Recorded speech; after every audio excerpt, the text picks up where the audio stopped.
네, 금요일이고요. 굿모닝 인포맥스 생방송으로 함께하고 계십니다. 경제 이야기 이어가 보겠습니다. 이코노미스트 김한진 박사와 함께합니다. 박사님 어서 오세요. 네, 안녕하세요.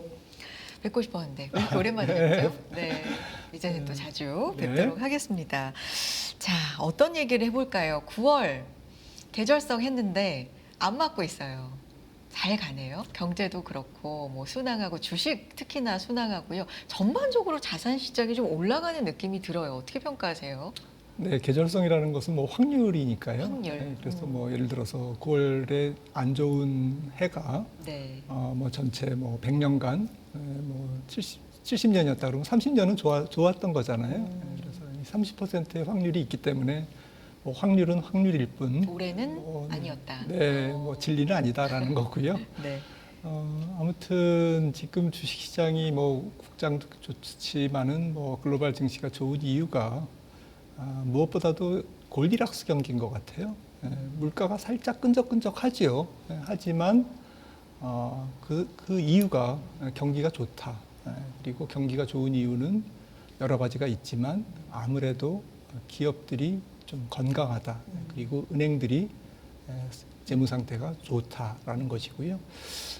사실 AI가 없었다면 이런 실적, 이런 기업 실적, 이런 증시 퍼포먼스가 나올 수 없었겠죠. 아무래도 그 핵심에는 AI가 있는 것 같습니다.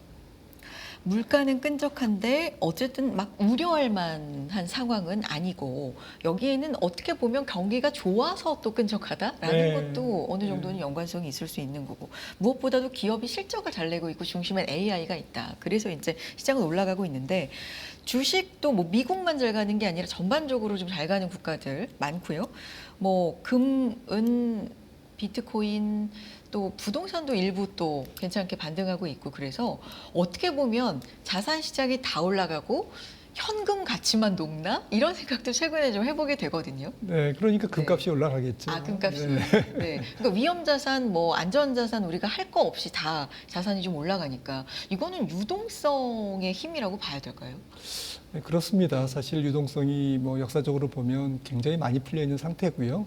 가령 뭐 미국의 GDP, 실물 경제 규모 대비 M2 광의의 통화량을 보시면은 2000년 닷컴 버블 이후에 거의 한 30%포인트가 올랐어요. 그러니까 그 말은즉슨 실물 경제가 필요로 하는 양보다 훨씬 더 빠른 속도로 유동성이 증가했다라는 것이고요. 2000년 이후에 보면 금값이 10배 올랐거든요. 그래요. GDP 대비 광의의 통화량이 30%포인트 올라가는 동안, 그러니까 돈이 많이 풀리니까 결국에는 물가도 알게 모르게 잘 안 떨어졌고 통화 가치는 서서히 희석화되고 있는 거죠. 우리가 부지불식간에 통화 가치는 조금 부실하게 되는 것이고 금값은 그것을 정직하게 반영하고 있다라고 볼 수 있는 것이죠. 그래서 지금 뭐 2000년 이후에 혹은 뭐 2008년 금융위기 이후에 혹은 근래에 뭐 팬데믹 이후에 계속 돈이 많이 풀렸고요. 돈이 많이 풀리면서 결국엔 뭐 좀 여러 가지 현상들이 나타났는데 최근에는 결국 기술 혁신 그리고 생산성 향상 이런 것들이 미국 경제의 좀 펀더멘탈을 강화시키고 있는 것 같습니다. 그래서 과거보다는 그러니까 생산성이 약했을 때보다는 훨씬 더 미국 물가가 물론 이제 잘 안 잡히고는 있지만 그런 BC 물가가 3% 위에서 놀고 있잖아요. 그럼에도 불구하고 그렇게 많은 돈이 풀렸음에도 불구하고 물가가 이렇게 선방하고 있는 것은 그나마 생산성 요인이 같이 증가하고 있기 때문이다라는 것이고요. 반면에 미국 이외의 지역은 사실은 디플레이션이거든요. 지금 뭐 간밤에도 BO 영란은행이죠. 영란은행이 금리를 동결했습니다만 그 전에 많이 내렸기 때문이고 또 유럽중앙은행 ECB도 마찬가지죠. 작년부터 많이 내린 이유가 금리를 이게 이제 미국, 유럽 경기나 영국 경기가 굉장히 안 좋기 때문에 그런 것이고요. 반면에 미국은 상대적으로 경기가 상당히 양호한 상태에서 지금 미국 증시의 퍼포먼스가 좋은 이유가 펀더멘탈하게 설명이 되고 있습니다. 그런 가운데 9월에 가장 큰 이벤트, 뭐 변곡점이 혹시나 되지 않을까 또 했던 부분이 이제 FOMC 연준 회의인데 지나갔고 반응을 하루 동안 이제 해석하면서 하는 걸 보니까 주식시장이 또 일제히 환호를 했고 이런 부분들 결과 체크 포인트 FOMC 어떻게 보고 계세요? 네. 네, 분기라서 이제 SEP 경제 전망 요약 보고서가 네. 나오는데 성장률은 높이고 네. 실업률은 그대로 하고 그대로 전망을 했고요. 올해 내년. 그리고 물가도 조금 살짝 올렸어요. 물가 전망도 이렇게 보실까요? 한번. 네, 이게 SEP인데 성장률은 지난 6월 3개월 전에 비해서 올렸죠. 그리고 실업률은 유지했고 물가는 조금 올렸는데 금리는 내리는 쪽으로 네. 약간 앞뒤가 안 맞는 거죠. 금리를 올려야 될 것 같은데 또 관세 불확실성도 여전히 인플레이션에 조금 뭔가 찜찜한 좀 블랙박스로 작용하고 있고. 그러니까 이 수치로만 보면 논리가 금리를 오히려 동결이나 올려야 되는 게 맞는 논리인 뭐 거예요? 올리진 않더라도 동결해야 맞는데 물가 때문에. 내린 이유에 대해서 파월 의장이 무려 50분간 기자회견에서 우리는 왜 내렸는지에 대한 설명을 한 겁니다. 결국엔 뭐 여러 가지 질문에 대해서 답변을 했지만 네. 그 전체적인 맥락은 우리는 이러이러해서 이런 이유 때문에 내렸다. 그 이유가 뭐냐면 뭐 여러 가지가 있습니다만은 현재는 지금 기준금리가 높은 상태잖아요. 4.5% 내리기 전에 4.5%의 연방 기준금리 상단이라는 것은 지금의 물가 상승률, 근원물가 3.1%에 비해서는 살짝 높은 상태. 그러니까 이거를 이제 제약적인 수준이다. 경기를 조금 이렇게 누르는 수준이다라는 것이죠. 그래서 뭐 한두 차례 인하는 누가 봐도 정당하다라는 것이죠. 그런 상태에서 작년 9월에 비해서 작년 9월에 50bp 인하로 처음 시작했지 않습니까? 인하를. 그때에 비해서는 고용이 쭈그러드는 거죠. 그래서 고용 시장이 쭈그러들었고 그러면서 이제 파월 의장이 굉장히 헷갈리는 말을 많이 했어요. 고용 시장이 나쁘지는 않다. 하지만 상당히 하방 위험이 증가했다. 일자리 증가율이 둔화했고 실업률은 소폭 상승했으나 여전히 낮다. 뭐 이렇게 좋은 거야, 나쁜 거야? 네, 뭐 이게 좋다는 거냐, 나쁘다는 네. 거냐, 뭐 이렇게 해서 뭐 이런 좋은 측면도 있고 이런 나쁜 측면도 있어. 네. 하지만 우리가 금리를 내린 이유는 앞으로 경기가 연착륙을 해야 되기 때문에 연준이 나서서 금리를 미리 선제적으로 보험성 인하를 함으로써 경기 침체로 가는 것을 막겠다는 의지를 계속 표명한 거죠, 파월 의장이. 그래서 금리를 내린 이유가 보험성 선제적 금리 인하였다라는 것이고 그 말인즉슨 지금 물가에 비해서 제약적인 수준, 경제에 비해서 제약적인 수준의 기준금리를 조금 정상화시키는 데는 그 투표권을 가진 12명의 위원들이 큰 의의가 없었다라는 것이고요. 다만 한 명은 이제 내리는데 많이 내려야 된다.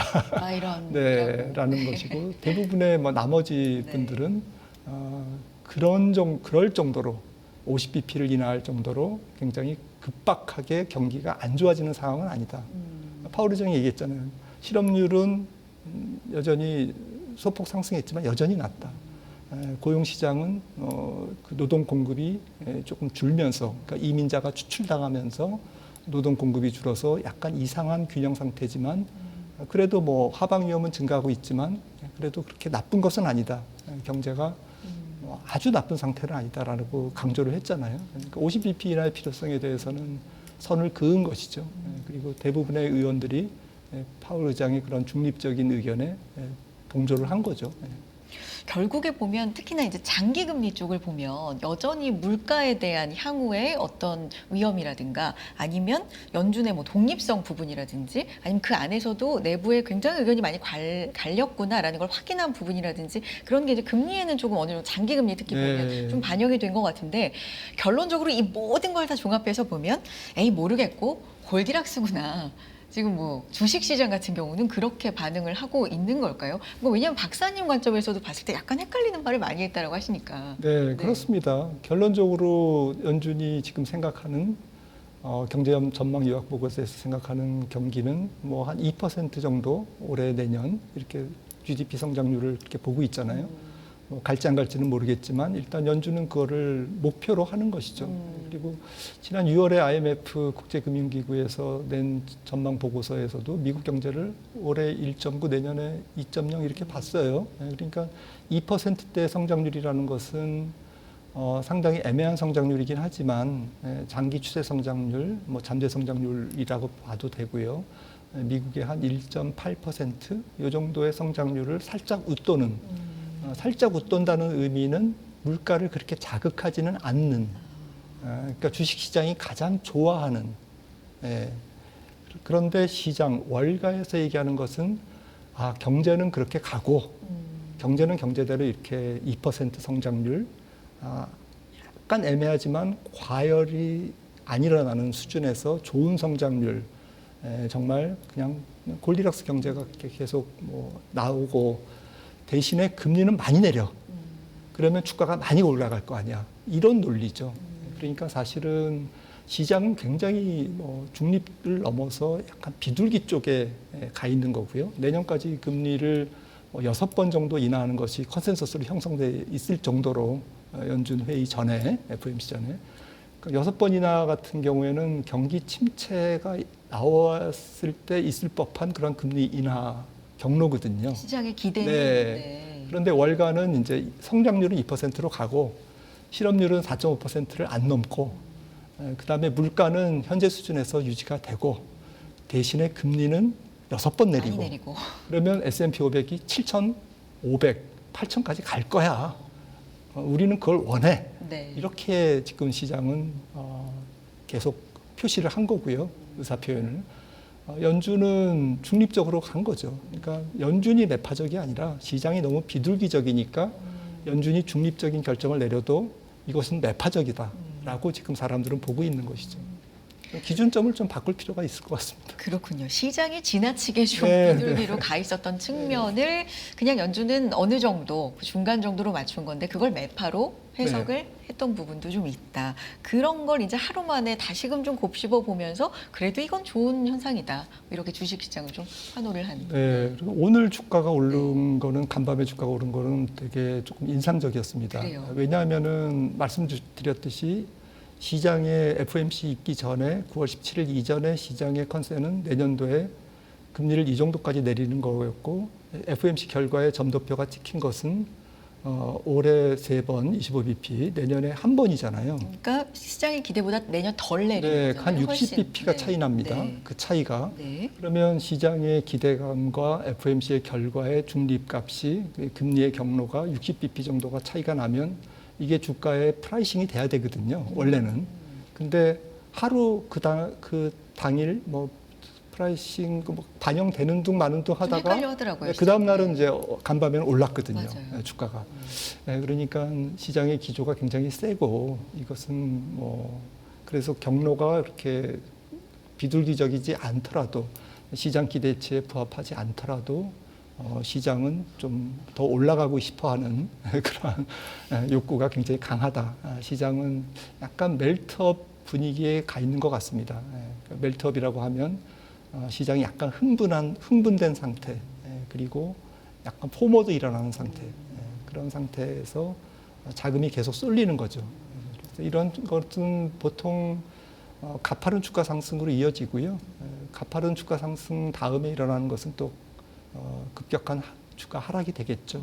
근데 지금부터 이제 주가 하락을 뭐 논하는 것은 저는 조금 시기상조라고 생각을 하고요. 더 이어질 수 네, 있다. 여러 가지 경제 상황이나 또 뭐 주식시장 전망은 또 뭐 다른 영역입니다만은 매크로 입장에서 볼 때는 통화 정책이 어쨌든 미국이 금리 인하 사이클에 한 100bp의 금리 인하 사이클에 들어갔다는 사실, 그리고 경제가 일단 버틸 수 있는 그런 추세적인 경제 성장을 뒷받침하는 기본적인 인자가 AI에서 계속 공급되고 있다. 그러니까 AI 쪽에서 기업들이 계속 투자하고 또 AI 쪽에 소비가 일어나고 지금 뭐 챗GPT 다 계속 쓰고 이렇게 쓰다 보니까 또 데이터 센터에 또 투자를 해야 되는 거고 뭐 이러한 것들이 아직까지는 이 추세를 꺾을 만한 상황이 아닌 거죠.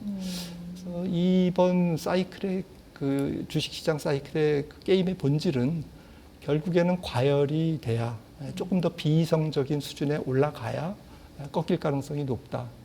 사실은 통화 정책이 경기를 반영하고 뭐 여러 가지 경기를 방어하기 위해서 또 금리를 내리고 이렇지만 사실은 저는 조금 다른 생각을 하고 있습니다. 약간 다른 생각을 해봤습니다. 사실 금리를 내린다고 경기가 침체로 갈 경기가 원래 침체로 갈 운명이었다면 침체로 안 갈까? 역사적으로 안 그랬다는 거죠. 금리를 내린다고 해서 침체를 막을 수가 있었냐? 네. 1955년 네. 이후에 70년간 13번 금리를 내렸는데 네. 10번 경기 침체가 왔습니다. 그러니까 금리를 내려서 조금 더 경기 침체가 늦게 오는 경우는 있죠. 한 6개월, 3개월, 6개월 뒤늦게 이렇게 경기 침체를 지연될 수는 있어도 그러면 3번의 이제 금리를 내렸는데 경기 침체가 안 온 경우는 연준이 경기를 잘못 읽었던 경우일 수도 있고요. 94년에서 2000년 사이도 이제 그런 경우죠. 94년부터 96년 그린스펀 당시 연준 의장이 금리를 내렸다가 이제 말았거든요. 내렸다가 보니까 경기가 그렇게 안 나쁜 거예요. 그러니까 동결한 거죠. 그러면서 2000년 닷컴 버블까지 간 거거든요. 그리고 이런 그 3번, 70년간의 금리를 내렸음에도 불구하고 아무튼 연준이 경기를 잘못 읽었거나 말거나 경기 침체에 빠지지 않은 경우는 대단히 그 안에 경기 안에 그 내재된 힘이 있었던 기간이었어요. 그래서 90년대 중반 같은 경우에도 결국엔 닷컴 버블을 일으킬 정도로 IT 쪽에서 뭔가 변화가 있었던 기간이었고요. 지금은 AI네요. 네, 지금은 AI고요. 그래서 경기 자체가 조금 꾸준하게 상승할 수 있는 인자가 굉장히 강하게 뒷받침되고 있었을 때는 연준이 금리를 내리다가 많은 경우가 많고요. 네. 그래서 내년도에도 아마 금리를 내리려고 하다가 연준이 보니까 경기가 안 떨어지는 거예요. 그러면 이제 멈추겠죠. 네, 네. 올해 한 3번 내리고 내년에 3월에 한번 내렸다가 그러면 이제 3.75가 되지 않겠습니까? 3.75에서 멈추는 거죠. 혹시나 그 사이 물가가 튈 수도 있고. 네, 근데 이제 물가 부분이 네. 파월 의장이 기자회견하면서 이제 관세 부분에 대해서 아직까지는 좀 불확실하다 이렇게 얘기를 했잖아요. 그러니까 이제 이런 부분들이 근데 만약에 관세발 인플레이션도 잠잠하다 내년까지. 정말 이거는 왜 물가가 안 올라가지? 기업들이 다 흡수했나? 이렇게 사람들이 갸우뚱갸우뚱하면서 이상한 일이야. 상당히 수수께끼야. 이러면서 물가도 안정돼. 성장률은 2% 정도의 완전히 골디락스 경제야. 그리고 전체적으로 다 평온해. 기업들은 실적 계속 서프라이즈하고 분기별 EPS 증가율 한 10% 정도씩 꼬박꼬박 찍어줘. 네. 이러면 주가가 더 미치는 거죠. 금리를 내리든 말든 거는 이제 연준은 됐고 시장은 연준은 이렇게 더 뒤에 이제 이렇게 처박아두고 우리끼리 이제 게임을 하는 거죠. 그렇게 될 수도 있습니다, 사실. 그게 제일 좋은 시나리오죠. 어쨌든 시장의 심리가 좀 가고 싶은 그 위치에 있는 건 네. 맞는 것 같다라고 박사님들이 동의를 맞습니다. 하시는데 여러 가지 좀 고려할 점이 있다. 이제 그런 와중에 우리도 소외가 됐다면 이 글로벌 미국 가고 이런 와중에 소외가 됐다면 굉장히 근데 우리는요 이제 이렇게 나와야 될 텐데 우리도 지금 최고치 경신하고 잘 가고 있는 상황이거든요. 미국 금리 내렸으니까 우리도 이제 뒤따라서 내려갈 거다 이런 환경 속에서 최근 상황 우리 경제 상황은 어떻게 보시는지 좀 궁금해요. 경제는 나쁘죠.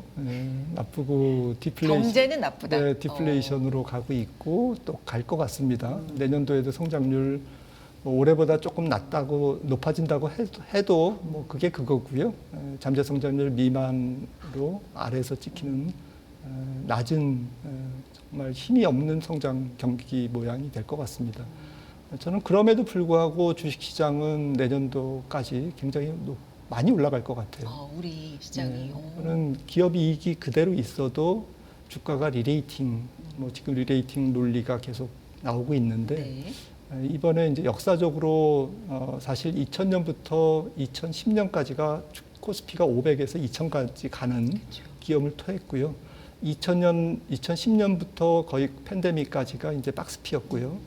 이번 국면이 2000년 이후에 세 번째 이제 구간이라고 저희는 정의를 내리는데 이거는 리레이팅 구간이다.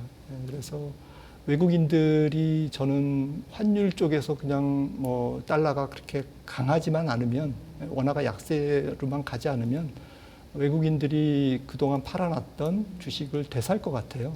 그래서 다시 이제 빈집으로 들어올 것 같고요. 지금 들어오고 있는 네, 흐름도. 그리고 글로벌 증시 대비 다른 이머징 마켓 대비 네. 코스피의 밸류에이션이 아직도 싸거든요.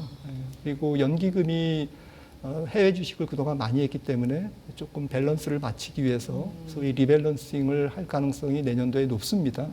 그러니까 전략적 자산 배분을 해서 한국 주식의 비중을 높일 가능성이 있고 또 기업들이 자사주 매입을 하기 때문에 자사주 매입은 계속 기업들이 많이 할수록 시장에 뭐 유통 물량이 잠기는 거지 않습니까?